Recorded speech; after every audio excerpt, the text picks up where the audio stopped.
Well, looking at my Odds Logic live odds screen right now, we have a split line. There's Kansas City minus, and 3.5 is really the prevailing number right now, but there's 3 with juice for the Chiefs. So if you like Indy, you want to take plus 3.5. If you like Kansas City, you want to lay -3. And of course, that's one of the big advantages of the Odds Logic live odds screen is you can see exactly what each individual book has at their shop at that moment.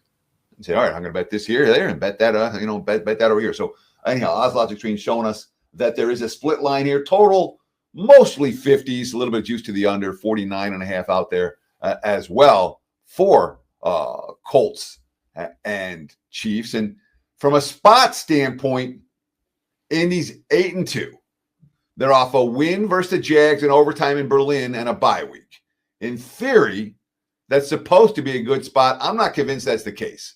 I like teams going into their bye week off a loss, not off a win. I like teams going to the bye week not sitting at 8-2 and feeling like they're in position to get the number 1 seed in the AFC.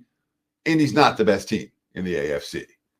And we talk about impact injuries. In my mind, DeForest Buckner is as impact and injury as you're going to find in the league.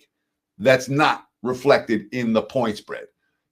Buckner has been a monster for Indy on defense. Their strength this season has all been about their dominance in the trenches on both sides of the football.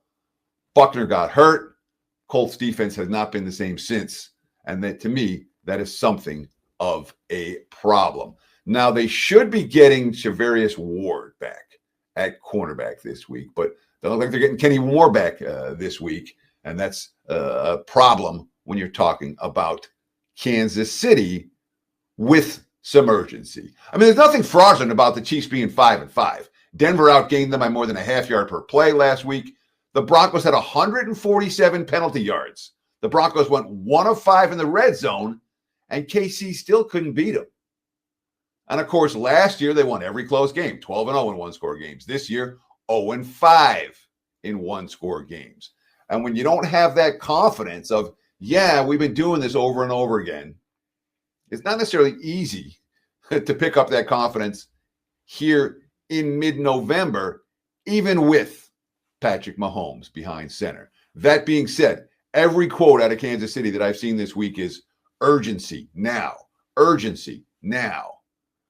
Those are the type of quotes I would rather pay attention to than ignore.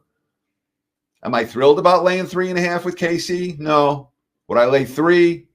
That's the only way I can look at this one. Chiefs or pass for this better. Huge weekend. Sure. I mean, this is the time of year where you want all access. We got all access. A great deal for the rest of the football season. If you want to get on board, we got the Weekend Warrior packages, $49 for football or hoops or both. Visit my homepage, wt.buzz/TC. And of course, always follow me on X at Teddy_covers. Teddy covers huge